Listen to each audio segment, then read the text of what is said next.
Hello student, স্বাগত জানাচ্ছি। আমরা রসায়ন বিজ্ঞান চতুর্থ অধ্যায়ে আলোচনা করছি পর্যায় সারণী। তো এখন আমরা যে আলোচনা করব সেটা হলো ইলেকট্রন বিন্যাস থেকে পর্যায় সারণীতে মৌলের অবস্থান কীভাবে নির্ণয় করা যায় সেই বিষয়টা। আমরা একটা মৌলের ইলেকট্রন বিন্যাস করে বলতে পারবো যে এটা পর্যায় সারণীর কোন গ্রুপে আছে, কোন পর্যায়ে আছে। এই জিনিসটা মনে করো জিঙ্ক একটা পরমাণু, এটা পর্যায় সারণীর কোন গ্রুপে আছে, কোন পর্যায়ে আছে আমরা হুট করে কিন্তু বলতে পারবো না। বা মনে করো ফসফরাস, এটা পর্যায় সারণীর কোন গ্রুপে কোন পর্যায়ে আছে আমরা হুট করে বলতে পারবো না। তবে এটার যদি ইলেকট্রন বিন্যাস করি তাহলে কিন্তু আমরা খুব সহজেই বলতে পারবো। তো কীভাবে আমরা ইলেকট্রন বিন্যাসের সাহায্যে বিষয়টা নির্ণয় করব সেটা আমি বলছি। প্রথমে আমরা যেটা করবো সেটা হলো পর্যায় নির্ণয়। পর্যায় নির্ণয়টা খুবই সহজ। আমরা ইলেকট্রন বিন্যাস করার পরে দেখব যে তার সর্ববহিস্থ যে স্তরটা সেটা আসলে কত নম্বর স্তর। লক্ষ্য করো, সোডিয়ামের আমি ইলেকট্রন বিন্যাস করছি, এটা হলো 1s2 2s2 2p6 3s1। সর্ববহিস্থ স্তর কিন্তু 3 নম্বর স্তর। তার মানে সর্ববহিস্থ স্তরের যে নম্বরটা, এখানে যে যত নম্বর স্তরে তার ইলেকট্রন যাচ্ছে, তার মানে যতটি স্তরে তার ইলেকট্রনগুলো বিন্যস্ত হচ্ছে সেটাই তার পর্যায় সংখ্যা। এখানে দেখো মোট 3টা স্তর, এক, এখান থেকে এটা 2, এটা 3। তার মানে সোডিয়াম 3 নম্বর পর্যায়ে অবস্থিত। আমরা পর্যায় সারণীতে একটু দেখি, দেখো এই যে সোডিয়াম কিন্তু 3 নম্বর পর্যায়ে আছে। একইভাবে লক্ষ্য করো আয়রন, দেখো আয়রনের পারমাণবিক সংখ্যা 26। এই ইলেকট্রন বিন্যাসে কিন্তু লক্ষ্য করো 4টে স্তর আছে, শেষে কিন্তু 4s2 আছে, মানে 4টা স্তর আছে। তার মানে আমি বলতে চাচ্ছি যে আয়রন 4 নম্বর পর্যায়ে অবস্থিত হবে। লক্ষ্য করো 4 নম্বর পর্যায়ে, এই যে 4 নম্বর পর্যায়ে আয়রন আছে কিনা দেখো, এই যে 4 নম্বর পর্যায়ে এই জায়গায় আয়রন আছে। তার মানে ইলেকট্রন বিন্যাস করে আমরা দেখব যে ইলেকট্রন বিন্যাসে যতগুলো স্তর আছে তার সর্বশেষ স্তর যেটা, সর্বশেষ স্তরের যে নাম্বারটা, যে সংখ্যাটা, সেটাই তার পর্যায় সংখ্যা। এখন আসি আমরা গ্রুপ নির্ণয়। গ্রুপ নির্ণয়টা কিন্তু একটু কঠিন আছে। তো গ্রুপ নির্ণয়ের জন্য 3টি নিয়ম আছে। আমি 1 নম্বর নিয়মটা বলছি। একটা হলো একটা খুবই স্বাভাবিক নিয়ম, যে যদি সর্বশেষ স্তরে শুধুমাত্র এস অরবিটাল থাকে, সর্বশেষ অরবিটে বা সর্বশেষ শক্তি স্তরে যদি শুধুমাত্র এস অরবিটাল থাকে, তাহলে এস অরবিটালের মোট ইলেকট্রন সংখ্যাই ওই মৌলের গ্রুপ নম্বর। আবার বলছি, সর্বশেষ স্তরে যদি এস অরবিটাল থাকে, শুধুমাত্র এস অরবিটাল থাকে, তাহলে সেই এস অরবিটালে যতটি ইলেকট্রন থাকবে সেটাই তার গ্রুপ সংখ্যা। লক্ষ্য করো, সোডিয়ামের ইলেকট্রন বিন্যাস করে আমরা দেখলাম সর্বশেষ স্তর কিন্তু 3 নম্বর স্তর, এবং এই স্তরে ইলেকট্রন আছে একটা। তার মানে এর গ্রুপ সংখ্যা হলো 1, গ্রুপ নাম্বার হলো 1। লক্ষ্য করো সোডিয়াম কিন্তু 1 নম্বর গ্রুপেই আছে। আবারও বলছি, ইলেকট্রন বিন্যাস করে আমরা যদি দেখি যে সর্বশেষ স্তরে মাত্র এস অরবিটাল আছে, এস অরবিটালে যে ইলেকট্রনটা থাকবে, যতটি ইলেকট্রন থাকবে সেটাই তার গ্রুপ সংখ্যা। এটা হলো নিয়ম 1। 2 নম্বর নিয়ম, দেখো 2 নম্বর নিয়ম হলো কোনো মৌলের ইলেকট্রন বিন্যাস করে যদি দেখা যায় যে তার সর্বশেষ স্তরে 2টি মাত্র অরবিটাল আছে, এস এবং পি অরবিটাল, তাহলে কি করতে হবে, এস এবং পি অরবিটালের যে ইলেকট্রন সংখ্যা আছে এগুলো যোগ করতে হবে। দেখো এই যে বোরনের ইলেকট্রন বিন্যাস হলো 1s2 2s2 2p1। তো এখানে সর্বশেষ স্তর হলো এইটা, এবং এখানে এস অরবিটাল আছে এবং পি অরবিটাল আছে। তো এক্ষেত্রে কী করতে হবে, এস অরবিটাল এবং পি অরবিটালের ইলেকট্রনগুলোকে যোগ করতে হবে। এখানে দেখো 2 আর 1 3 হয়, এবং এই যোগফলের সঙ্গে আরও 10 যোগ করতে হবে। যোগ করে যে যোগফলটা পাবো সেটাই হলো এই মৌলটার গ্রুপ সংখ্যা। আমি আবার বলছি, সর্বশেষ স্তরে যদি এস এবং পি এই 2টা অরবিটাল থাকে, শুধু এস আর পি থাকে, তাহলে এস অরবিটাল এবং পি অরবিটালের যে মোট ইলেকট্রন আছে সেই মোট ইলেকট্রনের সঙ্গে আরও 10 যোগ করতে হবে। 10 যোগ করে যে সংখ্যাটা পাওয়া যাবে, যে যোগফলটা পাওয়া যাবে, সেটাই হলো সেই মৌলের গ্রুপ সংখ্যা। তাহলে একইভাবে আমরা তাহলে দেখতে পাচ্ছি যে বোরনের সর্বশেষ স্তরে এস এবং পি এই 2টা অরবিটাল আছে, এবং এস এবং পি অরবিটালের যে ইলেকট্রন সংখ্যা এখানে আছে 2টা, এখানে আছে একটা। 2 আর 1 যোগ করলে হয় 3, 3-এর সঙ্গে আরও 10 যোগ করলাম, যোগ করে 13 পাইলাম। তার মানে বোরনের গ্রুপ সংখ্যা হলো 13। লক্ষ্য করো 13 নম্বর গ্রুপে বোরন আছে। এই যে আমি আবার বলছি 2 নম্বর নিয়মটা, সর্বশেষ স্তরে যদি এস এবং পি অরবিটাল থাকে, তাহলে এস এবং পি অরবিটালের যে মোট ইলেকট্রন সংখ্যা, সেই মোট ইলেকট্রন সংখ্যার সঙ্গে আরও 10 যোগ করতে হবে। যোগ করে যে যোগফলটা পাওয়া যাবে সেটাই হলো সেই মৌলের গ্রুপ সংখ্যা, বা ওই মৌলটা ওই গ্রুপে অবস্থিত। উদাহরণস্বরূপ আমি আবার বলছি, বোরনের পারমাণবিক সংখ্যা হলো 5, তার ইলেকট্রন বিন্যাস হলো 1s2 2s2 2p1, এবং এর সর্বশেষ স্তরে দেখো এস এবং পি এই 2টা অরবিটাল আছে, এবং এদের ইলেকট্রন সংখ্যা হলো 2 আর 1 3, 3-এর সঙ্গে 10 যোগ করে 13 হলো। তার মানে বোরনের গ্রুপ সংখ্যা হলো 13। নাম্বার 3 নম্বর নিয়মটা আমরা দেখি, কোনো মৌলের ইলেকট্রন বিন্যাসে সবচেয়ে বাইরের প্রধান শক্তি স্তরে যদি এস অরবিটাল থাকে এবং আগের প্রধান শক্তি স্তরে যদি ডি অরবিটাল থাকে, তবে এস অরবিটাল ও ডি অরবিটাল ইলেকট্রন সংখ্যা যোগ করলেই গ্রুপ নম্বর পাওয়া যাবে। লক্ষ্য করো এই যে আয়রন এর পারমাণবিক সংখ্যা হলো 26, এটা ইলেকট্রন বিন্যাস করে আমরা দেখতে পাচ্ছি যে সর্বশেষ স্তরে শুধু এস অরবিটাল আছে, কিন্তু তার আগের স্তরে লক্ষ্য করো এখানে ডি অরবিটাল আছে। তো এক্ষেত্রে নিয়মটা হলো এই এস অরবিটাল এবং ডি অরবিটালের ইলেকট্রন সংখ্যা যোগ করতে হবে, যোগ করে যেটা যোগফল পাবো সেটাই হলো তার গ্রুপ সংখ্যা। তাহলে লক্ষ্য করো এখানে ডি অরবিটাল আছে 6টা, এখানে এস অরবিটাল আছে 2টা, 6 যোগ 2 সমান 8।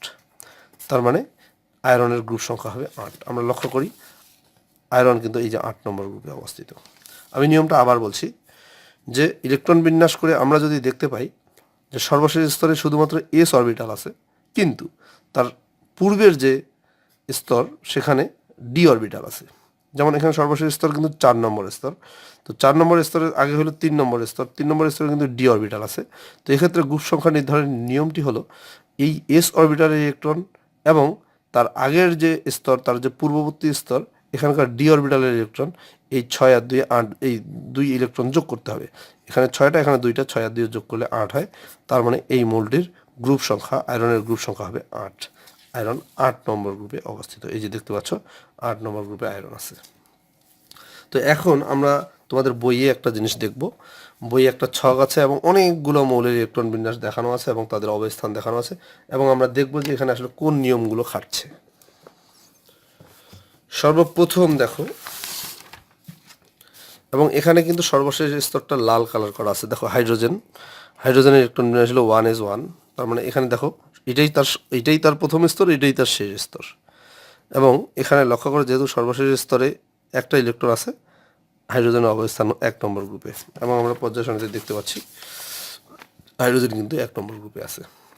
তারপর দেখো হিলিয়াম 1s2, এটা কিন্তু ওই হিসাবে এটা 2 নম্বর গ্রুপে হওয়ার কথা, কিন্তু এখানে একটা ব্যতিক্রম আছে যে হিলিয়ামটা এখানে লিখে দিয়েছে, এটা ব্যতিক্রম, এটা কিন্তু ওই নিয়মের মধ্যে পড়ছে না। তারপর লক্ষ্য করো লিথিয়াম, লিথিয়াম হলো ইলেকট্রন বিন্যাস হলো 1s2, তারপরে হলো 1s2 3, যেহেতু 2p1, 1s2 2s, sorry 2s1, 2s1, এটা হলো লিথিয়ামের ইলেকট্রন বিন্যাস।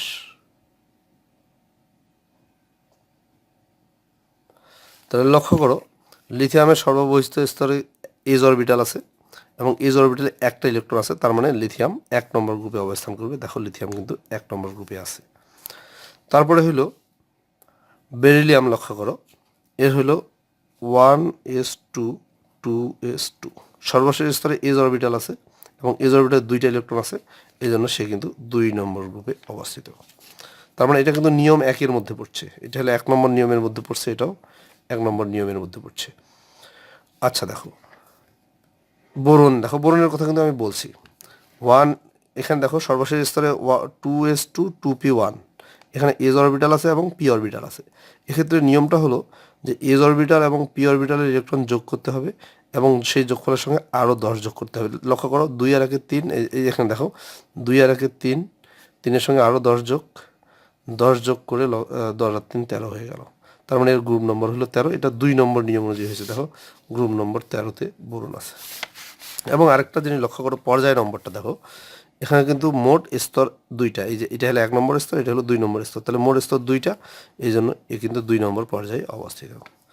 কার্বনটা আমরা এখানে করে দেখতে পারি, কার্বনটা এখানে করে দেওয়া হয়নি। 1s2 2s2 2p2 2p2, হ্যাঁ মোট 6টা ইলেকট্রন। তো লক্ষ্য করো সর্বশেষ স্তর কিন্তু এটা, এবং এখানে এজ আছে পি আছে, তাহলে এজ এবং পি যোগ করলে 2 আর 2 4 হয়, 2 আর 2 4, এই যে 2 যোগ 2 4, এর সঙ্গে আরও 10 যোগ করতে হবে 2 নম্বর নিয়ম অনুযায়ী, তাহলে এখানে হবে 14। তার মানে কার্বন কিন্তু 14 নম্বর গ্রুপে অবস্থিত, এবং কার্বনের পর্যায় কিন্তু 2 হবে, কারণ এখানে যেহেতু 2টা স্তর, এটা হলো প্রথম স্তর, এটা হলো দ্বিতীয় স্তর, এই জন্য তার পর্যায় হবে 2। তারপরে দেখো নাইট্রোজেন 7টা ইলেকট্রন, শেষের স্তরে দেখো এস আছে আর পি আছে, এস আর পি এর ইলেকট্রন যোগ করতে হবে, এর সঙ্গে 10 যোগ করতে হবে, তাহলে দেখো 2 আর 3 5, 10 আর 5 15, তার মানে 15 নম্বর গ্রুপে নাইট্রোজেন থাকবে। এটা নিয়ম 2 অনুযায়ী, 2 নম্বর নিয়ম অনুযায়ী এটা হচ্ছে।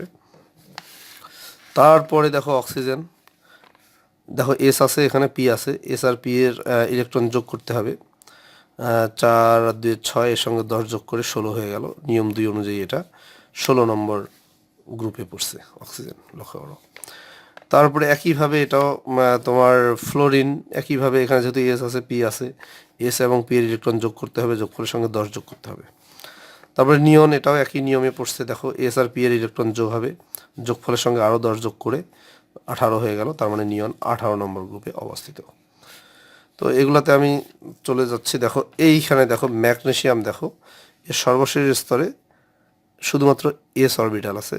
সর্বশেষ স্তরে যদি এস অরবিটাল থাকে তাহলে এটা 1 নম্বর নিয়ম অনুযায়ী হবে, এবং 1 নম্বর অনুযায়ী লক্ষ্য করো এখানে 2টা ইলেকট্রন আছে, তার মানে ম্যাগনেসিয়াম 2 নম্বর গ্রুপে অবস্থিত। দেখো 2 নম্বর গ্রুপে কিন্তু ম্যাগনেসিয়াম আছে। তারপরে আমি সবগুলো আলোচনা করছি না। দেখো ফসফরাস, ফসফরাসের এখানে সর্বশেষ স্তরে এস আছে আর পি আছে। এক্ষেত্রে 2 নম্বর নিয়ম অনুযায়ী এস এবং পি এর ইলেকট্রন যোগ হলো এবং তার সঙ্গে 10 যোগ করে 15 হলো, তার মানে ফসফরাস 15 নম্বর গ্রুপে অবস্থিত। এই দেখো 15 নম্বর গ্রুপে কিন্তু ফসফরাস। তারপরে বাকিগুলো তোমরা পারবা, তোমরা নিজেরাই বুঝতে পারবা। এইখানে লক্ষ্য করো টাইটেনিয়াম, এখানে কিন্তু ইলেকট্রন বিন্যাস দেখো, এর পারমাণবিক সংখ্যা 22। সর্বশেষ স্তরে শুধুমাত্র এস অরবিটাল আছে। তো এখানে প্রথম যে নিয়ম, সেই নিয়মটা অনুযায়ী কিন্তু সর্বশেষ স্তরে যেহেতু এস অরবিটাল আছে, শুধুমাত্র এস অরবিটাল আছে, তাহলে এখানে ইলেকট্রন সংখ্যা সর্বশেষ স্তরে 2টা ইলেকট্রন, তাহলে এখানে এটা কিন্তু 2 নম্বর গ্রুপে হওয়ার কথা, কিন্তু না, সেটা হবে না, কারণ এখানে 3 নম্বর নিয়মটা খাটবে। সর্বশেষ স্তরে যদি শুধুমাত্র এস অরবিটাল থাকে, তাহলে তার আগের উপস্তরে যদি ডি অরবিটাল থাকে, তাহলে এস অরবিটাল এবং ডি অরবিটালের ইলেকট্রন যোগ করে যেটা হবে সেই যোগফলটাই হলো তার গ্রুপ সংখ্যা। তাহলে লক্ষ্য করো এখানে 2টা ইলেকট্রন, এখানে ডি অরবিটালে 2টা ইলেকট্রন, 2 আর 2 যোগ করলে 4, তার মানে টাইটেনিয়াম কিন্তু 4 নম্বর গ্রুপে অবস্থিত। লক্ষ্য করো 4 নম্বর গ্রুপে অবস্থিত। তারপর দেখো ভ্যানাডিয়াম, ভ্যানাডিয়াম লক্ষ্য করো সর্বশেষ স্তর কিন্তু এস অরবিটাল আছে, একটা মাত্র অরবিটাল আছে, এবং তার আগে কিন্তু ডি অরবিটাল আছে। এই জন্য এই এস এবং ডি এই দুইটার ইলেকট্রন সংখ্যা যোগ হবে, 3 আর 2 যোগ করলে 5 হয়, তার মানে এর গ্রুপ সংখ্যা হবে 5। এবং এটা কিন্তু 3 নম্বর নিয়ম অনুযায়ী পড়ছে। আমি নিয়মগুলো আবারও বলছি, 1 নম্বর নিয়ম, 2 নম্বর নিয়ম, 3 নম্বর নিয়ম। প্রথম নিয়মটা হলো এস অরবিটালে যদি ইলেকট্রন থাকে, সর্বশেষ গ্রুপে যদি শুধুমাত্র এস অরবিটাল থাকে, তাহলে এস অরবিটালে যতগুলো ইলেকট্রন থাকবে সেটাই তার গ্রুপ সংখ্যা। 2 নম্বর নিয়ম হলো সর্বশেষ স্তরে যদি এস এবং পি এই 2টা অরবিটাল থাকে, তাহলে কিন্তু এস এবং পি অরবিটালের ইলেকট্রন সংখ্যার সঙ্গে আরও 10 যোগ করতে হবে, 10 যোগ করে যে সংখ্যাটা পাওয়া যাবে সেটাই তার গ্রুপ সংখ্যা। 3 নম্বর নিয়ম হলো সর্বশেষ স্তরে যদি এস থাকে এবং তার আগের স্তরে যদি ডি থাকে, তাহলে এস এবং ডি এর যে ইলেকট্রন সংখ্যা এগুলোকে যোগ করে যে যোগফলটা পাওয়া যাবে সেটাই তার গ্রুপ সংখ্যা। তাহলে যাই হোক, আমরা বুঝে গেলাম যে একটা মৌলের ইলেকট্রন বিন্যাস করে কীভাবে পর্যায় সারণীতে তার অবস্থান নির্ণয় করা যায়। Thank you.